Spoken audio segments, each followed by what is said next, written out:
Hello everyone, welcome to my channel. ఇవాళ special కరివేపాకు పొడి కోసం ముందుగా కరివేపాకును శుభ్రంగా కడిగి తడి లేకుండా నీడలో ఆరబెట్టుకోవాలి. ఇప్పుడు స్టవ్ మీద కడాయి పెట్టుకొని కడాయి హీట్ ఎక్కాక 2 టేబుల్ స్పూన్ల ఆయిల్, 2 టేబుల్ స్పూన్ల పచ్చిశనగపప్పు, 2 టేబుల్ స్పూన్ల మినపప్పు వేసి దోరగా వేయించుకోవాలి. మినపప్పు శనగపప్పు సగం వరకు వేగిపోయాక 2 టేబుల్ స్పూన్ల ధనియాలు వేసి మంచి అరోమా వచ్చే వరకు వేయించుకోవాలి. ఇప్పుడు తొడిమెలు తీసి పెట్టుకున్న ఎండుమిర్చి రెబ్బలు కొలతలతో నేను 20 తీసుకుంటున్నాను. మీకు స్పైసీ కావాలంటే 2-3 ఎక్కువగా యాడ్ చేసుకోండి. జస్ట్ కలర్ చేంజ్ అయ్యే వరకు వేయించుకుందాము.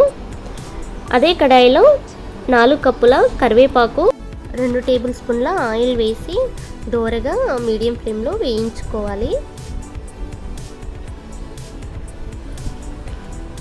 కరివేపాకును ఎక్కువగా గలగల అనే వరకు వేయించుకోవద్దు. ఇప్పుడు 1 నిమ్మకాయ సైజ్ అంతా చింతపండు పులుపు కోసము జస్ట్ డ్రై అయ్యే వరకు వేయించుకున్నాము.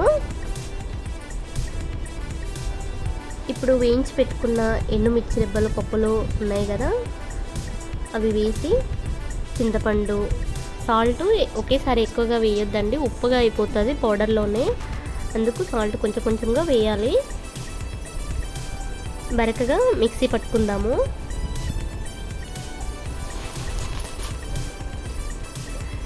ఇది స్టోర్ చేసుకుంటే 3 నుంచి 4 నెలల వరకు నిల్వ ఉంటుందండి. ఈ పొడి ఇడ్లీలోకి, వేడివేడి అన్నంలోకి, దోశలోకి బాగుంటుంది.